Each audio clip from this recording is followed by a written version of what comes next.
Ana, pode começar. Pode projetar sua tela.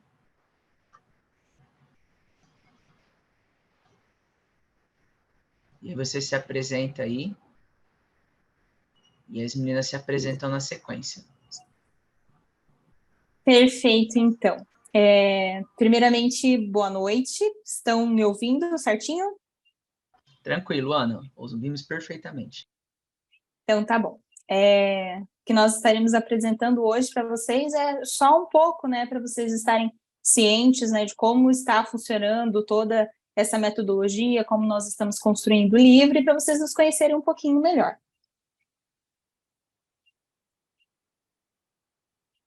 Bom, vamos lá.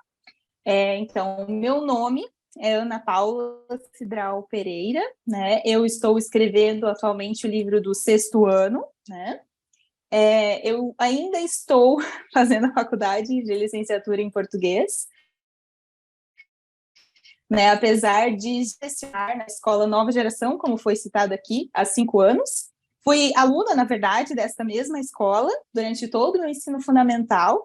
Então, eu estou bem habituada, né, com a abordagem educacional por princípios, com o fato de nós raciocinarmos e relacionarmos, né, todo o caráter cristão dentro das matérias curriculares, né, no meu caso, não só português, mas em todas as matérias, porque como eu fui aluna, né, para mim, se tornou um hábito pensar através de princípios, pensar através da palavra de Deus, né? Em 2021, eu ganhei em segundo lugar, né, o prêmio Cida Matar, promovido pela AECEP, né, que a edição do livro, né, boa parte, ela é baseada nos princípios da AECEP, né, nós utilizamos muito dos materiais deles, né, e, bom, da minha parte é isso. Acho que as próximas autoras podem se apresentar também, depois nós já iniciamos. Vou só apresentar a Letícia, depois vem Natália e Geis. A Letícia não conseguiu entrar ainda, ela está em trânsito. Ela é formada, né, em licenciatura em português e inglês, pós-graduada em língua portuguesa, também trabalha em escola de AEP, e a Letícia é autora do 7º ano. Só uma informação importante aqui antes da Natália falar. A Vitória é ex-aluna de Escola de Educação por Princípios e hoje ocupa um cargo de gestão.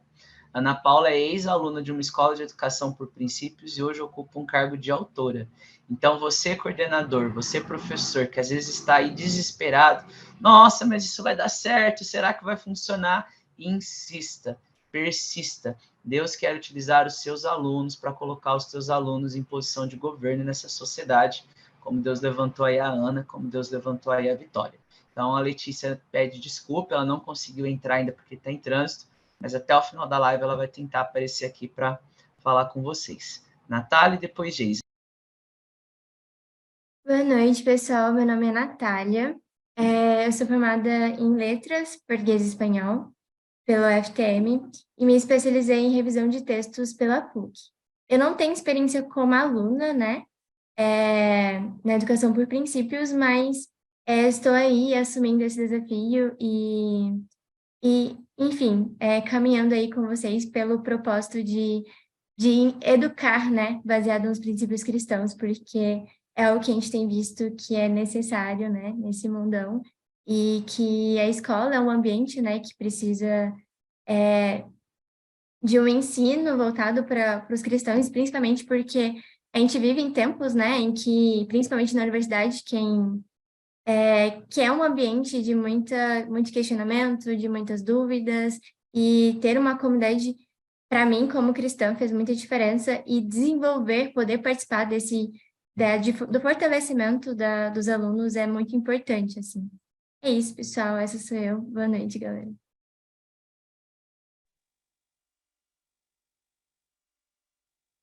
Olá, pessoal, boa noite. Meu nome é Geisa, eu sou formada em Letras Vernáculas, também tenho bacharel em Teologia e fiz uma pós-graduação em Neurolinguística. Eu trabalhei por 7 anos em uma escola de educação por princípios bíblicos, sempre foi a minha primeira paixão, foi a primeira escola que eu comecei a trabalhar como professora, e também me tornei uma pesquisadora dessa filosofia educacional. Eu não estou atuando diretamente na sala de aula nesse momento, estou atuando em outra área, na área de treinamento de pessoas no campo. E eu escrevi o caderno de atividades do 5º ano, que faz parte dessa metodologia de trabalho que a gente está seguindo aqui na língua portuguesa. E a gente volta para a Ana, vamos lá. Bom, então, começando um pouquinho, né, sobre a fundamentação da disciplina em si, né? Bom, o primeiro passo importante, né, que nós precisamos sempre estabelecer, primeiramente para nós como professores, segundamente para os nossos alunos, são as palavras-chave, né?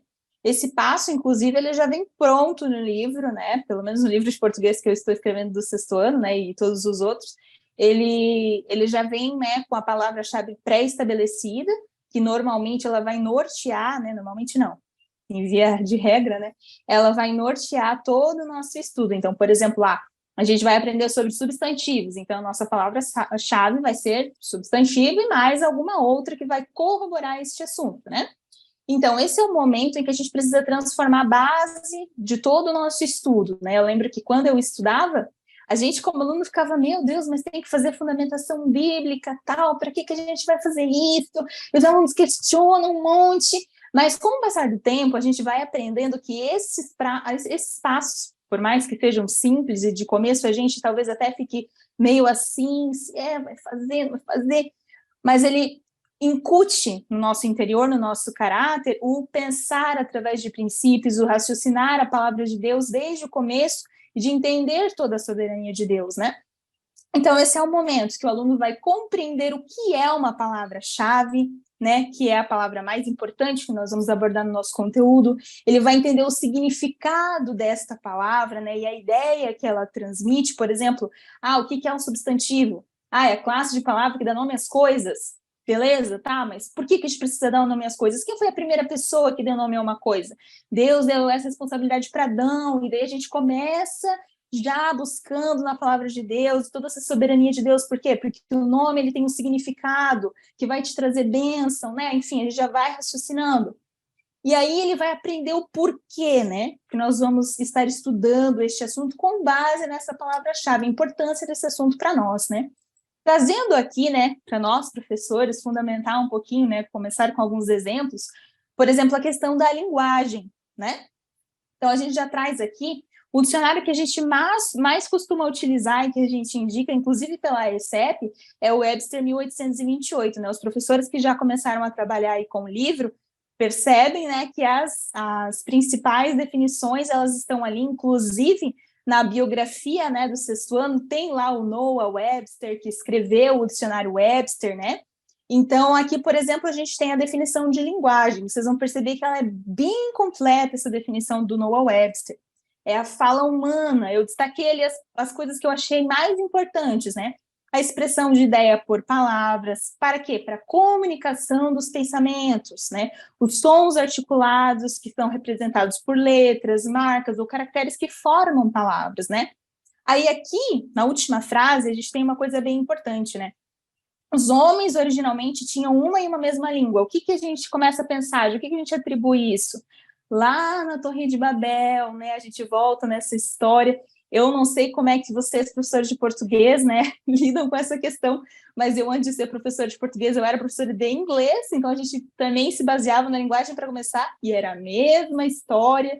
E explicar isso para os nossos alunos, né, que no começo eles tinham todos a mesma língua. O que aconteceu? Aconteceu um problema, né? O ser humano, ele descumpriu uma ordem de Deus, e daí veio o juízo, né? Que foi a questão das línguas. Por que a gente precisa aprender as línguas? Para que nós possamos nos comunicar, né? E assim a gente construir todo um raciocínio, né? Olha que precioso, né? Tudo que parte de uma palavra-chave, né? Algo parece tão simples, né? Mas a gente começa a raciocinar através de princípios. É isso que eu acho tão engraçado, né? E hoje eu sou fruto de uma educação assim, né? Então eu posso dizer com propriedade que a gente adquire esse raciocínio por nós mesmos. A gente nem pensa, a gente já fez. Poxa, essa palavra, mas o que significa? Meu, tem tudo a ver com aquela história da Bíblia, né? Tal. A gente começa a pensar e é algo incrível, porque você não está só formando um aluno pesquisador pensante gramaticalmente, ou um aluno que tenha o hábito, goste da literatura, mas você está formando um homem, uma mulher, que vai ter futuramente um caráter firmado na base, na rocha, que é Cristo, que é a verdade, né? Isso que é tão importante, é para isso que a gente está trabalhando aqui, na verdade, né? Não só eu, mas creio que todos os professores aqui trabalham com esse foco, com esse objetivo, né? Bom, depois das palavras-chave, a gente já faz, né, o link com as referências bíblicas. Esse, pessoal, é um momento considerado por mim o momento mais importante, né? O momento em que a gente vai ter esse gostinho de entender um pouquinho sobre a vastidão da inteligência e dos mistérios que Deus nos deu, né? É quando a gente pega a palavra de Deus, a Bíblia, ali na nossa sala de aula, que privilégio fazer isso, né? A gente pega a Bíblia e a gente começa, pessoal, por quê que Deus criou a linguagem? Qual era o objetivo de Deus com isso? O que a gente tem na palavra de Deus sobre isso? Vamos pesquisar um pouquinho, vamos ler. E, como eu já falei para vocês, a Torre de Babel, eu não poderia deixar de colocar isso aqui como referência aqui, né? Gênesis 11, né? A questão de toda a Torre de Babel. E aqui a gente já pode começar a falar para os nossos alunos, né? O que acontece quando a gente desobedece? Tem uma consequência. Olha tudo que você vai poder ensinar a partir de uma simples palavra-chave.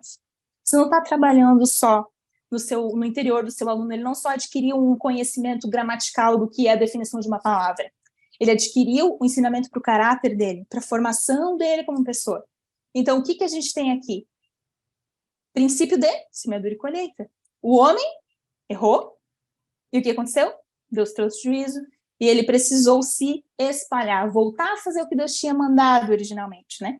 Mas eu acho muito lindo também um outro versículo. E isso que é interessante para nós como professores. Como a gente, no sentido geral, todos os professores fazem isso, né? A gente tem que estudar muito, pesquisar muito para poder aplicar uma aula, para poder passar um ensinamento para o aluno. Mas nesse caso eu acho tão interessante porque Deus começa a ministrar no nosso coração.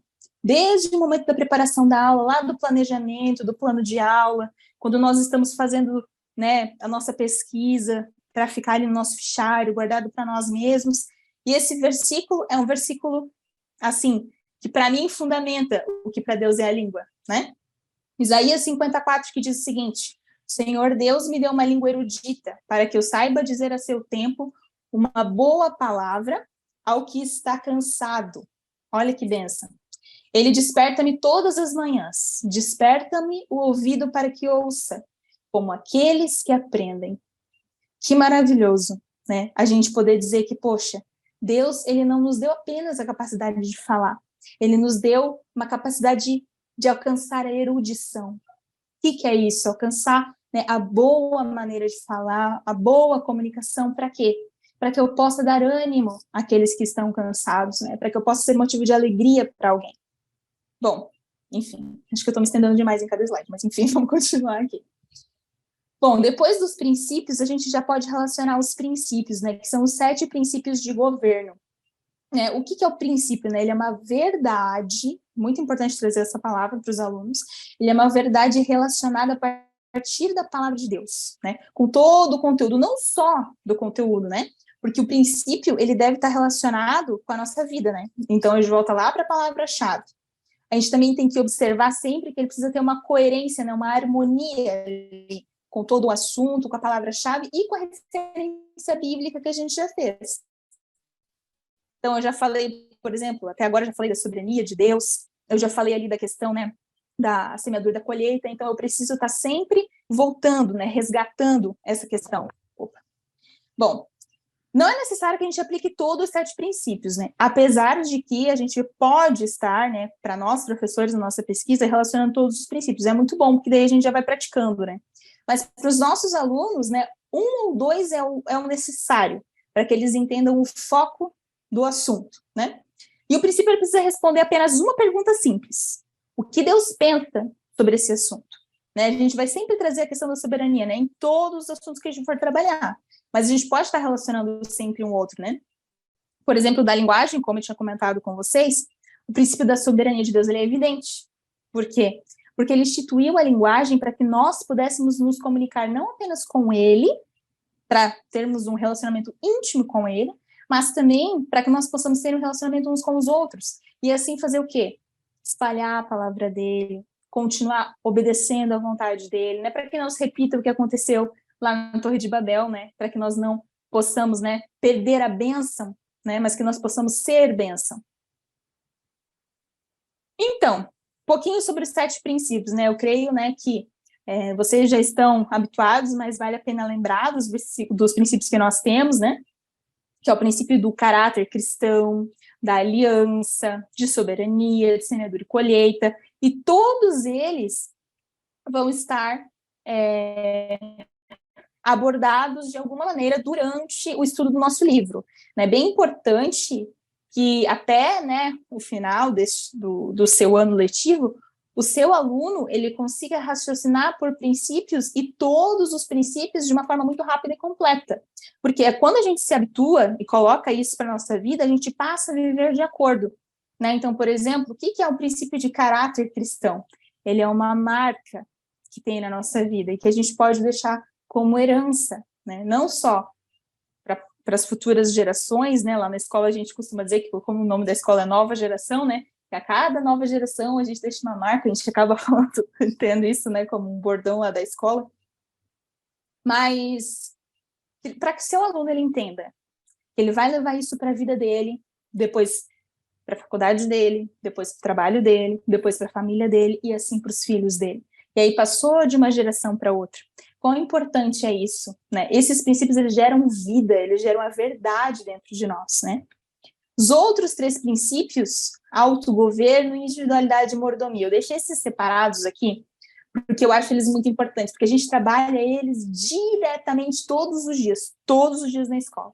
O aluno ele precisa entender que o momento da aula é o momento da aula, ele precisa ter o autogoverno, o autocontrole para se concentrar naquele momento.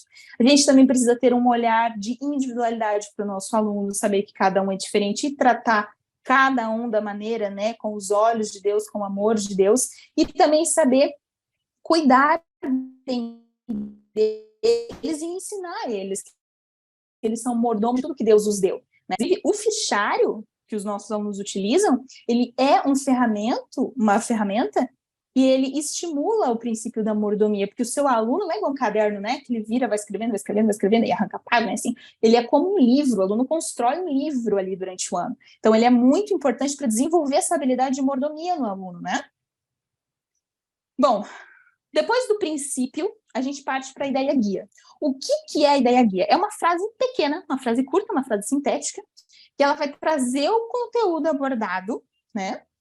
E mostrar a causa e o efeito que vai ter este assunto. Por que a gente estuda e qual é o efeito que ele vai ter, né, no conhecimento do aluno, né? De uma forma interna e de uma forma externa, ou seja, trazendo o abstrato e o concreto e fundindo os dois, né? A ideia é que ela seja algo simples, algo fácil, né, uma frase simples de entender, para que a gente possa detectar o princípio a que ela se refere, que é o que a gente já fez anteriormente, agora há pouquinho. Bom, outra função da ideia guia é fazer com que nem o professor, nem o aluno se percam no objetivo do estudo daquele assunto, né? Então, trazendo novamente aqui para a linguagem, né? A língua portuguesa, ela é a ponte da comunicação de Deus com o homem, escrevendo a sua história, ou seja, a nossa história, né? E revelando a vontade dele e mostrando a sua soberania. E aqui a gente já pode evidenciar, né, o princípio da soberania de Deus novamente. Vocês percebem como tem um link, desde lá do comecinho, de trazer, né, a palavra-chave, a referência bíblica, o princípio, a ideia guia.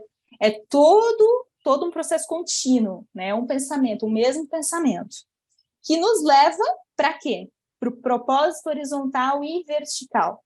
O que é o propósito vertical? Eu e Deus. O que é o propósito horizontal? Eu e aqui o mundo, os colegas, né, os professores, o ciclo social. Então, esse é o momento que a gente vai elencar o objetivo do nosso assunto. Por que nós estamos estudando isso? Né? O que Deus tem a ver com isso? Como eu posso utilizar isso, né, para trabalhar em aliança com as pessoas? Trazendo de volta para a linguagem aqui. No propósito vertical da linguagem, qual que é? A comunicação do homem com Deus através do quê? Da leitura da sua palavra e da oração. Aí a gente pode trazer novamente, aqui é bem interessante trazer algumas referências bíblicas. Eu coloquei aqui 2, né? Pois quem se interessar pode estar pesquisando, são versículos, né, que falam sobre o propósito da comunicação de Deus com o homem. E o propósito horizontal, que é a comunicação entre os homens e o domínio da língua. Para quê? Para que a gente possa anunciar o evangelho. Não é importante só aprender o português por aprender. para aprender a falar, para aprender a escrever, mas ter um objetivo com isso, qual que é? Nos comunicar. Só se comunicar? Não, espalhar a palavra de Deus. Por isso que é importante também aprender novas línguas, né? Aqui nós temos 2 pessoas aí que são fluentes em inglês também, aí, que já deram aulas de inglês, aulas de espanhol, que já se habituam com isso, e como é importante quando a gente domina uma nova língua, né? Justamente para a gente poder ter esse canal de comunicação com as pessoas, né? E por último, aqui a gente entra na disciplina propriamente dita, que daí vai vir a parte da gramática, que a gente vai trabalhar os conceitos e os exercícios dentro do livro, a parte da caligrafia, da importância deles, do hábito de escrever, de como a letra deles é feita, o hábito da leitura e da escrita juntamente com a literatura, e aqui a gente vai ter toda a literatura abordada, né? E até esse ponto ele é muito importante, por quê? Porque quando a gente passa para o aluno que a gente pesquisou sobre aquilo, e a gente passa assim com vida e com vontade, isso ele acaba adquirindo. Posso falar com propriedade, porque a minha professora de português fez isso comigo, né? Ela me fez amar ler, e eu detestava até conhecer ela. Mas o jeito que ela lia, o jeito que ela era empolgada com aquilo, e como ela transmitia isso, fez com que não só eu, mas várias pessoas da minha sala pensassem, poxa, deve ser realmente legal ler, vamos dar uma chance para isso. Porque adolescente, principalmente adolescente, pensa assim, meu Deus, nem quero, nem gosto, nem vou fazer. Mas quando ele vê uma pessoa fazendo com gosto, ele vai, pô, seja legal. Então, de sempre que a gente for passar esses passos para os alunos, passar com ânimo, com vontade, né, com aquela empolgação, para que eles sintam isso também. Perfeito, queridos? Essa era a minha parte.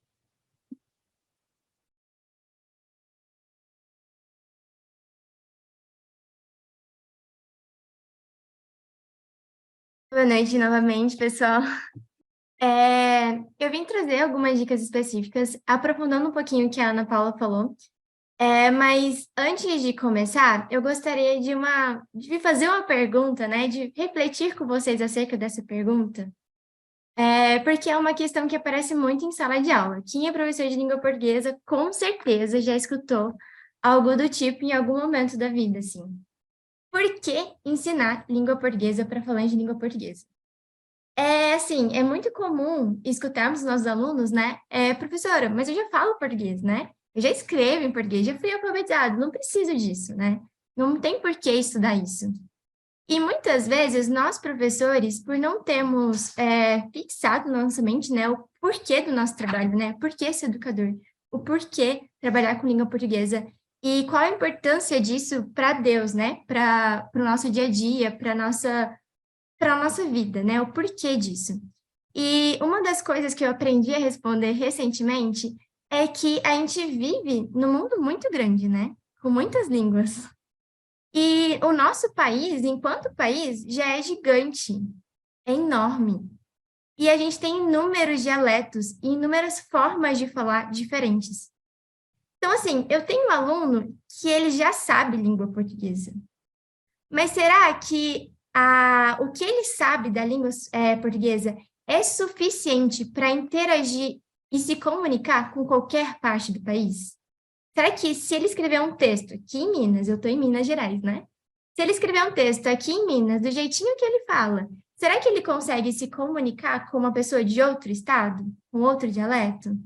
Então, assim, o que eu aprendi a responder para os meus alunos você precisa estudar língua portuguesa para você interagir com outras pessoas, para você ter clareza no seu texto, para que uma pessoa de qualquer outra parte do país ou do mundo que fale língua portuguesa entenda o que você está falando, o que você está comunicando, e para que você tenha acesso, né, à literatura, por exemplo, com qualidade, né? É preciso dominar a própria língua para conhecer e para aprender novas coisas, né? Até para aprender outro idioma, a Ana comentou aqui dos nossos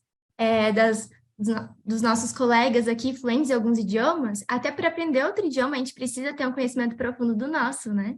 E fica muito mais difícil quando a gente não tem. E aí eu queria passar para outra questão. Beleza, então a gente já sabe o porquê ensinar língua portuguesa para falantes de língua portuguesa. Agora eu quero falar para vocês, eu quero comentar com vocês no próximo slide, o porquê ensinar língua portuguesa pelo viés cristão. Porque se a gente for para pensar, aqui no país, todo mundo aprende, né, língua portuguesa na escola, e a gente tem cristãos e não cristãos aprendendo o mesmo conteúdo. Mas qual é a diferença de ensinar língua portuguesa pela cosmovisão cristã, né? O porquê que o nosso aluno ele tem uma formação diferente, uma formação diferenciada por aprender dentro de uma cosmovisão cristã, né? Por que que esse é o nosso grande diferencial? Bom, se a gente for para pensar, se a gente voltar lá na Bíblia, a gente tem um versículo que diz o seguinte, que o crer vem pelo ouvir, certo? Então, se eu tenho um aluno que ele aprende, que ele reflete a própria língua, lembrando que toda a nossa interação, toda a nossa forma de construção de conhecimento, toda a nossa vida em sociedade é baseada na nossa língua, né? A gente só consegue falar da nossa história, da nossa identidade, da nossa fé, do nosso Deus por meio da língua. Então, a língua é o nosso maior recurso para interagir em sociedade, para interagir com as outras pessoas.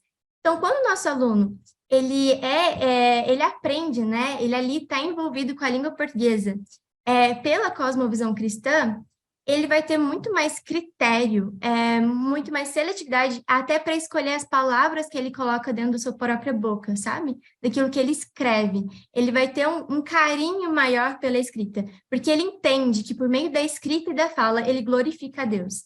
Então, esse é o grande diferencial, né, de aprender a língua portuguesa pela cosmovisão cristã. E esse também é outra coisa que eu acho que nós, como professores, precisamos deixar claro para os nossos alunos, né? Muitas vezes, nós vemos, né, no dia a dia, um certo desleixo e pouco amor, assim, pela palavra, né? A palavra, ela pode ser um meio de edificação e ela pode ser um meio de destruição, né? E muitas vezes a gente ignora isso. E dentro de sala de aula, a gente tem a oportunidade de trabalhar com isso e reforçar essa ideia, né? A tua palavra, ela edifica as pessoas que estão no seu meio? Aquilo que você coloca no papel está edificando a outra pessoa? Tá construindo algo que glorifique a Deus? Então, eu acho que ter essa mentalidade, né? Porque eu acho que é uma cultura que nós precisamos absorver e começar a ensinar isso, que ensinar língua portuguesa e ensinar língua portuguesa com cosmovisão cristã é uma forma de fazer com que o meu aluno realmente entenda que a sua fala, que a sua escrita precisam, né, serem santas, né? Precisam agradar a Deus. Então, eu diria que acho que como professores, a gente precisa começar a entrar em sala, e isso a gente tenta, né, colocar no nosso material, entrar em sala com essa mentalidade. O porquê eu tô aqui? Nossa, eu escolhi ser professora de língua portuguesa. Por que eu escolhi ser professora de língua portuguesa? E por que eu luto por esse material? Por que eu escolhi esse material? Por que eu escolhi usá-lo aqui na minha sala de aula? Então, enfim, eu acho que essas duas coisinhas são bem importantes. Pensando também, né, voltando um pouquinho na questão do ensino de língua portuguesa, dando só um exemplo mesmo. Uma coisa que eu vejo muitos nos meus alunos é que tudo aquilo que não tem significado, ele não usa ou usa em exagero. Vou dar um exemplo. A tal da famigerada vírgula, né? A vírgula em sala de aula, nós como professores sabemos que é uma polêmica, né? Ou o aluno não usa de jeito nenhum, porque ele não sabe usar e tem medo de errar, ou ele coloca em todas as orações, em todas as estruturas, porque ele acha bonito. Só que o que os nossos alunos não... O que muitas vezes nós mesmos esquecemos de falar, né? É que a vírgula, ela significa. Ela é lá um risquinho no papel, um tracinho assim, parece tão pequenininho, né? Parece tão insignificante, mas ela significa algo. E aí, quando o aluno entende que ela significa algo, muitas vezes ele fala, a vírgula significa a pausa para respiração. Beleza. Gente, vocês não conseguem me ver, mas eu tenho 45 quilos. Eu sou um cisco de ser humano. Me pega e coloca do lado de uma mulher de 1,80 com 70 quilos. Posso apostar com você que nosso ritmo de respiração é totalmente diferente. Imagina se as duas decidem colocar a vírgula baseado na própria respiração. Ia ser um caos. Ia ser um caos. E o aluno, a gente precisa, né, cultivar isso de que tudo significa. Dentro de um texto, dentro da palavra, tudo significa. Não é à toa que a Bíblia é escrita. É escrita por meio de palavras. Não, Deus poderia ter usado 1001 outras formas, levantado pessoas, uma em cada geração, né, juízes, assim, para cuidar da gente, mas ele escolheu a palavra, o livro, né, escrito, para transmitir a tua palavra, aquilo que ele gostaria que nós soubéssemos, né? Então, tudo no texto, tudo na língua significa, e passar isso para os nossos alunos é muito importante para nós, enquanto professores, né? Pessoal, pode pessoal, avisar minha. Eu gostaria de falar com vocês, né, sobre um texto que tem soado muito no meu coração, acho que já tem alguns meses aí, que é Eclesiastes 10:10. Esse versículo fala sobre um sábio, né, que ele trabalhava cortando lenha. E nesse versículo fala que o trabalhador sábio, né, o lenhador, assim, ele afia o machado antes de começar a cortar lenha. Então, pensando no nosso trabalho como escola, né, aí temos coordenação, temos professores, temos diretores, pensando no nosso trabalho e no nosso aluno, nós não vemos o trabalho final, né? Nós não vemos o que vai acontecer depois que nós trabalhamos com o nosso aluno. Muitas vezes, né, a maioria dos alunos crescem, vão ter suas vidas, vão para outros lugares, às vezes vão até para outros países e você não tem dimensão do trabalho que foi feito em sala de aula. Você não tem esse resultado. Mas eu acho que nós fazemos parte, né, desse ponto. Nós afiamos o machado, e mais que isso, nós ensinamos os nossos alunos a afiarem o machado. Eles ficam cerca de 11 ou mais anos dentro do ciclo básico da educação, né? E para muitos alunos, talvez a escola, a disciplina, o estudo, seja uma perca de tempo. Mas será que nós, assim, enquanto cristãos, né, a gente não precisa reforçar a ideia de que é preciso se preparar? É preciso afiar o machado antes de cortar lenha. E eu acho que quando o aluno entender que, para Deus, o tempo de ação, o tempo de espera é tão importante quanto o tempo de ação, esse aluno ele vai se sentir muito mais à vontade em sala de aula. Ele vai sentir com muito mais vontade de estar ali, porque ele vai saber que aquilo tem um propósito que é maior que ele, que ainda não chegou o tempo, mas que vai chegar. Então, eu gosto muito desse versículo, eu queria passar essa mensagem para vocês, porque nós afiamos o machado, né, em sala de aula, é o que a gente faz, e os nossos alunos precisam também ter essa mentalidade de afiar o machado. Eles estão se preparando para glorificar a Deus. É claro que o ato de afiar o machado já é uma forma de glorificar a Deus, né? Mas que tudo é importante, né? O momento de preparo e o momento de execução, os dois são importantes, são igualmente importantes para Deus. E Ele olha para toda essa fase, toda essa etapa durante o ciclo educacional, né? É isso, pessoal. Obrigada.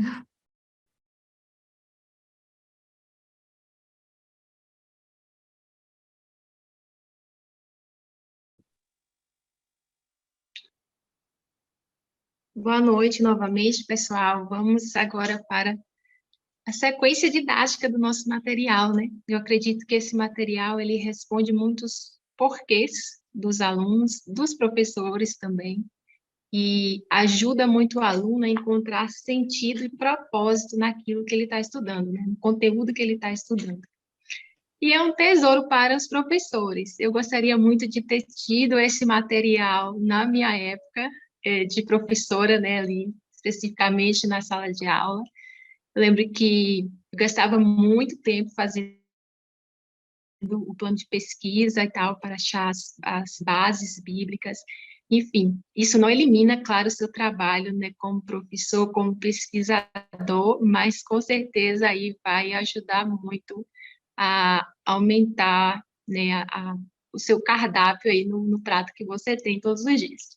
Então, vamos lá para conhecer um pouquinho aí da sequência didática do nosso material. Então, primeiro a gente tem o conectar, que a inspiração para você começar, né, o conteúdo que vai ser abordado. Nessa inspiração, geralmente, toda inspiração, na verdade, tem uma missão aí a ser cumprida pelo aluno, que a gente chama de desafio. Então, geralmente é utilizado um vídeo, um trecho de uma música, ou um trecho de um filme, ou até um texto mesmo atual que diz respeito ao conteúdo. Então, a sugestão é que o professor visite esse site primeiro, né? Se é para ir visitar o site ou se é para ver um vídeo no YouTube, ele entre lá primeiro, acesse, veja, para poder preparar ali o processo de discussão com o aluno, né? E abordar com o aluno qual será esse desafio. O desafio, ele vem, né, com uma pergunta ou com perguntas que vai despertar essa curiosidade no aluno para querer aprender o conteúdo do capítulo, da unidade. Em seguida, a gente tem o pesquisar. O pesquisar ele é dividido em várias etapas, né? Temos a primeira parte, que é de palavras-chave, como a Ana Paula abordou no início. Por que que a gente utiliza isso, né, na educação por princípios bíblicos? Porque a partir da palavra-chave você traz luz, né? Começa a iluminar o entendimento do aluno sobre o assunto que ele vai aprender. Então, depende do capítulo, em alguns capítulos, né, já está ali o conceito de algumas palavras, em outros capítulos o aluno vai buscar, né, junto com o professor, o conceito daquela palavra. Depois disso, vem os pilares, que é o fundamento bíblico para aquele conteúdo. Então, já tem lá a base bíblica, né, já está ali desenvolvido em um texto, ou vem com perguntas para que o aluno possa, né, pensar sobre aquele versículo, já correlacionando com o conteúdo.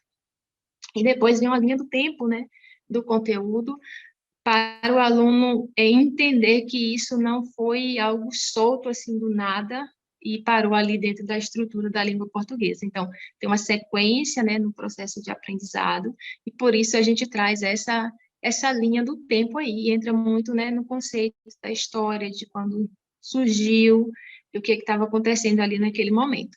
Também tem, dependendo do capítulo, a linha do tempo pode já estar lá pronta, com as datas e com as referências bíblicas. Em outros capítulos, vai exigir aí um pouquinho de trabalho do aluno, de pesquisa, e ele vai lá completar a linha do tempo.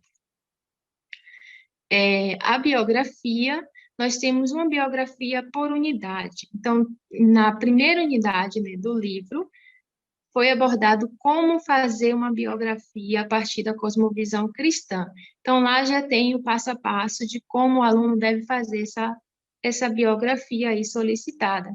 Então, é sempre bom pedir para que o aluno volte, né, ao início do livro e veja como ele vai escrever essa biografia. O professor pode até fazer em sala de aula também, né, discutindo ali os pontos, para que fique sempre claro na mente do aluno por que que ele está pesquisando sobre a vida daquela pessoa, qual é a relevância dessa pessoa para o conteúdo e por que que ele deve, né, estudar sobre aquilo ali. Depois desse processo, vem a pesquisa acadêmica, que é o desenvolvimento do conteúdo em si.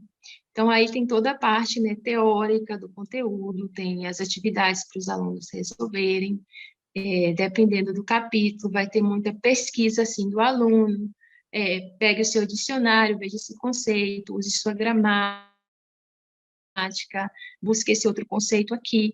Então, a ideia é que o aluno ele seja um produtor do conhecimento também, e não apenas um receptor, né? Aquele que vai abrir ali o livro e vai já estar tudo pronto lá e ele só vai ler e consumir.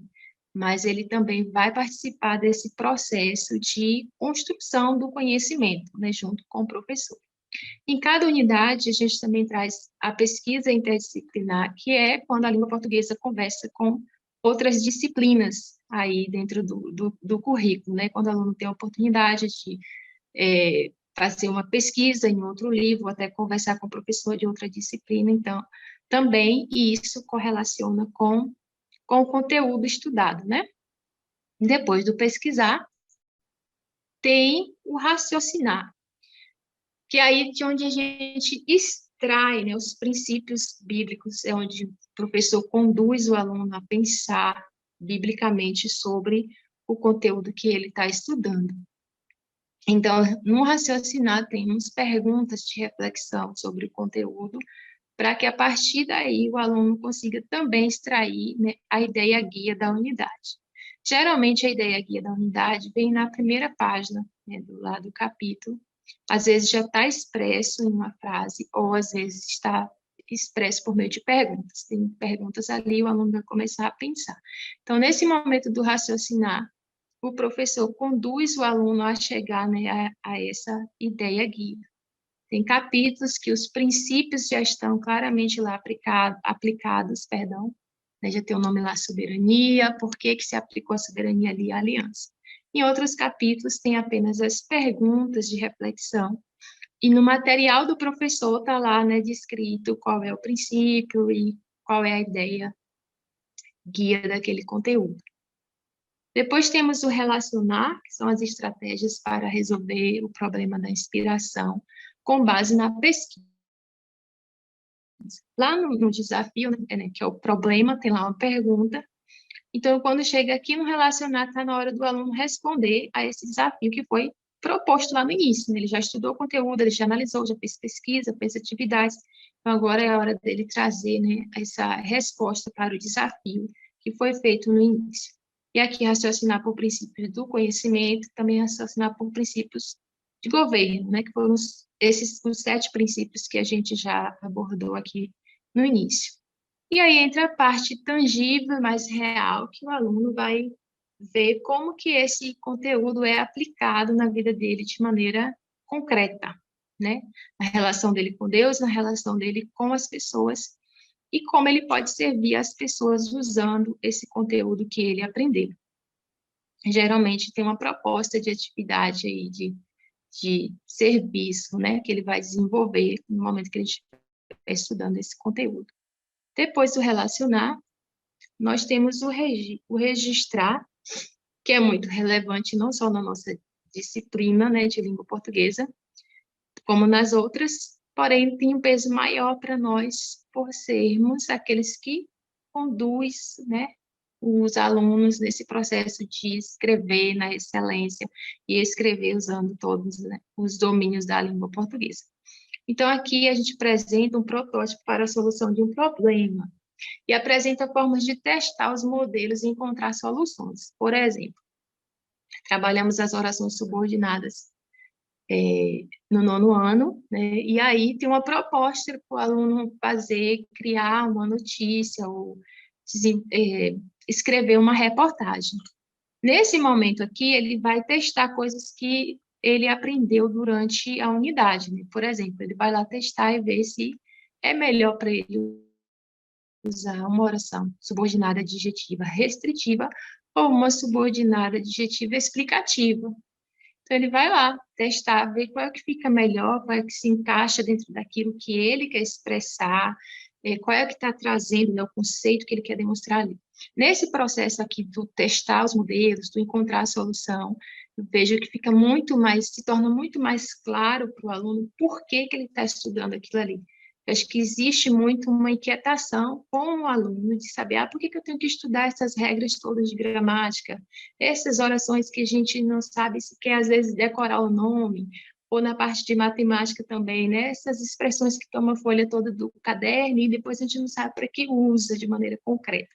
Então, nessa parte aqui, né, a gente dá a oportunidade para o aluno de perceber de maneira tangível por que ele precisa ter o domínio daquele conhecimento, por que ele precisa ser intencional em usar o conhecimento que ele adquiriu durante a unidade.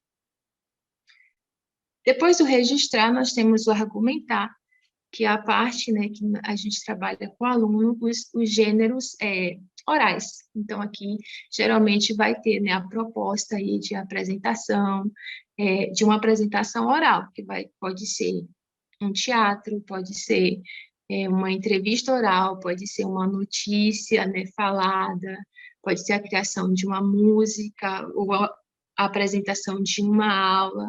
Então, sempre tem propostas diferentes para que esse aluno consiga argumentar sobre isso na sala de aula. E aqui é a oportunidade que a gente tem de trabalhar todos os elementos da oratória, né? que diz respeito à postura, construção da fala, perdão, no sentido oral, né, e da expressão do aluno. Então, esse aqui é o que acontece no nosso argumentar, né, e por último a gente tem o revisar, que é aquela revisão do conteúdo no geral. Geralmente tem a solicitação da criação de um Twitter, de uma legenda nas redes sociais, de mapa mental, de criar um jornal, de responder perguntas. Então, ali é onde o professor vai ver até onde o aluno conseguiu, né, absorver esse conteúdo, até que ponto ele consegue expressar isso de uma maneira concreta. E depois disso aí, né, tem a oração, uma palavra de gratidão, uma renovação da mente sobre aquele conteúdo. Então, na língua portuguesa, nós temos 6 horas aulas por semana, se eu não me engano, né, isso aí. Sei, algumas escolas, às vezes, dividem assim, 4 aulas só para gramática, né, língua portuguesa focada na gramática e interpretação textual, e dá 2 aulas para um professor de literatura e redação. Eu acho que depende muito de como a coordenação da escola vê esse processo. Mas, independente disso, nós temos no currículo, né, 6 aulas por semana para dedicar aí ao ensino da língua portuguesa. Então, a nossa sugestão aí na organização das aulas é que, né, o professor gaste uma aula fazendo aí o conectar junto com a pesquisa bíblica e o estudo de palavras, pois ele passe, né, umas 3 aulas trabalhando a parte da pesquisa acadêmica em si, né, de estudar realmente conteúdo, conceito teórico, fazer as atividades e tudo mais. E uma aula trabalhar a questão do raciocinar, relacionar e o registrar. Talvez você, dependendo do conteúdo, né, você estenda isso aí para 1h30 ou até 2 aulas, dependendo de qual seja o conteúdo. Mas essa é a nossa sugestão, que você dedique 1 hora aula para o raciocinar, relacionar e registrar, e 1 aula para o revisar. É mesmo que você envie o revisar para casa, mas na sala de aula ali, rever e corrigir com o aluno e discutir, tirar dúvidas daquilo que ele ainda tem. Então, é isso aí, a nossa sequência didática, né, do material, e agora eu com o Felipe. Pessoal, antes da gente ir para essa parte final, Ana, se você quiser, pode tirar o compartilhamento de tela. A Letícia conseguiu chegar. Eu queria chamar a Letícia aqui para se apresentar um pouquinho. E já respondendo uma pergunta aqui do Jefferson, estava aqui digitando no chat. Jefferson, nós estamos construindo com as autoras algumas indicações de livros que dialoguem com as unidades da trilha. Então, a gente não conseguiu estruturar tudo isso ainda para esse ano. A gente quer tentar ver se, pelo menos, para o segundo semestre, a gente já consegue liberar para vocês alguns modelos de ficha de leitura. Então, se você for aplicar, por exemplo, o Diário de Anne Frank, você vai aplicar o Peregrino, você vai aplicar um livro, o Pinóquio, por exemplo, né, ou o Don Quixote. Que tipo de análise é esperada de um aluno que estuda com material alicerçado na Bíblia, precisa fazer desse texto? Então, eu vou dar um exemplo simples. Eu conheço uma professora de português que trabalhou com os meninos durante 1 ano, ela escolheu várias obras e trabalhou o tema Machado de Assis. Então, durante esse ano, os alunos leram vários textos, contos do Machado de Assis. E aí, a finalização do projeto era comparar a visão de mulher em Machado de Assis e a visão de mulher em Provérbios 31. Então, ela construiu ao longo de todo o texto, ela pegou vários personagens que ele traz nas histórias, nos textos e tal, e mostrou o caráter dessas mulheres, como eram os relacionamentos dela, como que elas criavam seus filhos, o que atividades elas faziam, né? Então, a cartomante que enganava, né? A Capituca, a história do Bentinho, então todas essas mulheres aparecem, mas aí isso vem à luz da Bíblia quando a gente compara com Provérbios 31, né? Então, existe um programa, ou Jefferson, se você quiser ser um pouco mais rápido para esse ano, se chama Amo, é do Rubens Cartacho, parceiro nosso da ECEP. Eles têm um livro, você pode conversar com a sua coordenadora, isso, Eu amo, amo. É isso aí. O Amo, ele é um programa muito bacana porque o Rubens fez várias fichas de leitura, vários materiais, assim, então ele já traz lá, por exemplo, o Pinóquio. Ele tem um livro inteiro com 30 atividades para você aplicar em cima do Pinóquio, com versículo, com referência, com princípio. Então, é uma boa ideia aí para vocês às vezes pegarem uma versão mais complexa da obra e trabalhar no Fundo 2.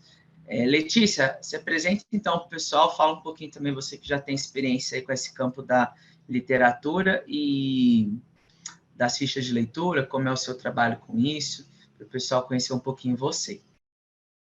Pessoal, vocês estão me ouvindo bem? Estão me ouvindo? Sim, Letícia, te ouvimos bem. Não consigo abrir a câmera aqui. Alguém pode me ajudar? Deixa eu tentar, mas pode ir falando enquanto isso. É porque a sua câmera está desabilitada. Você está pelo celular ou pelo computador?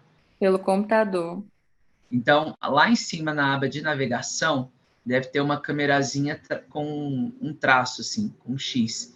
Vê se aparece essa imagem ou não. Se não, pode sair falando mesmo. Não estou conseguindo abrir, eu cliquei aqui, mas não foi. Bom, Tá. vou conversar um pouquinho com vocês. Peço desculpas por esse erro. Tentei, não foi. Mas meu nome é Letícia, sou professora de língua portuguesa aqui num colégio em Guaratinguetá.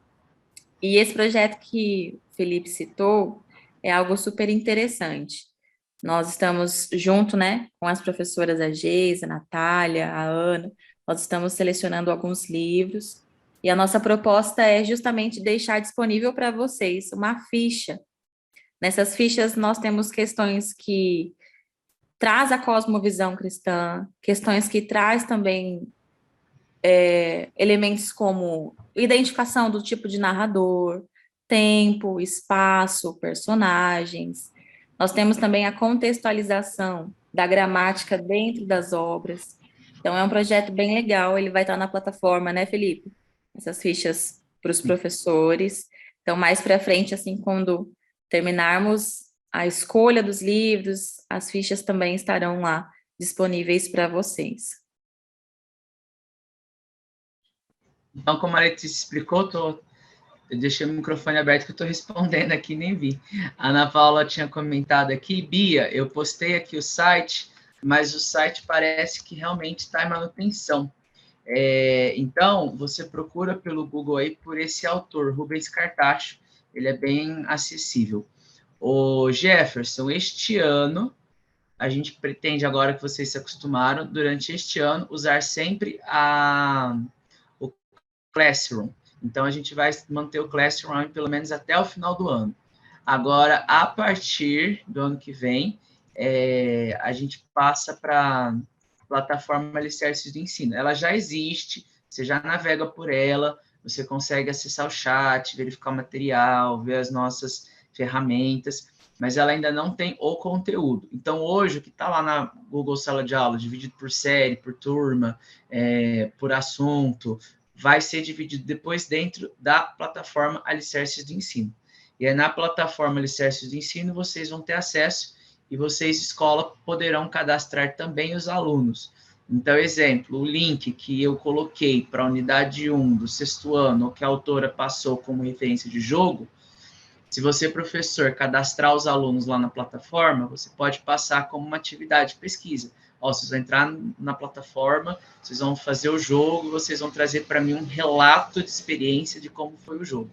Né? Então, você vai fazer uma gamificação, porque na escola, gente, eu não sei se na escola de vocês é assim, acho que é só na minha, a gente prepara a aula, aí chega na escola, o data show não funciona, a internet caiu, o cabo do HDMI não conecta com o computador, e parece que é só na sua aula, né? Então, a gente tem que tirar o plano A, o plano B, o plano C, o plano D. Então, às vezes, você fazer com que o aluno tenha em casa, na plataforma, esse espaço de procurar informações boas, vai ser muito bacana para vocês a partir do ano que vem. E uma coisa que o Davi e o Rafael, autores de ciências, falaram, é justamente esse feedback do vai e vem.